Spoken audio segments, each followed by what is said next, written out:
Hello বন্ধুরা, এখন আমরা চলে এসেছি স্কেটিং করতে। ফার্স্ট টাইম করব, কি হবে জানি না, দেখা যাক পারি কি না। ফটাফট জুতোগুলো পরে নিলাম, সেফটি গার্ডগুলো পরে নিলাম যাতে না কোনো না চোট লাগে, তার জন্যই। সো ফাইনালি এখন পুরো রেডি হয়ে গেছি। সো এখন ফার্স্ট টাইম স্কেটিং করব, দেখা যাক পারছি কি না পারছি না। আমি যতক্ষণে চালাই ততক্ষণে তোমরা ভিডিওটা লাইক করে চ্যানেলটা সাবস্ক্রাইব করে দিও। তোমরা দেখে তো বুঝতেই পারছো ফার্স্ট টাইম বলে কিন্তু আমি অনেকটাই ব্যালেন্স করতে পারছি এবং কি আগের দিকে এগোতেও পারছি। ঠিকভাবে যাচ্ছিলাম কিন্তু তাও এখানে একটু গোলমাল হয়ে গেছিল।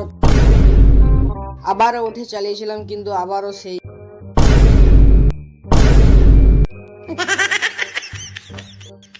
এর আগেও একবার চালিয়েছিলাম যখন স্কেটিংটা আনবক্স করি, তখনও একটু ব্যালেন্স করতে পারছিলাম। আবার একবার চালিয়েছিলাম কিন্তু আবার সেই এখন পুরোপুরি ঘেমে গেছি। আজকের ভিডিও এইটুকু, দেখা হবে পরের ভিডিওতে, বাই।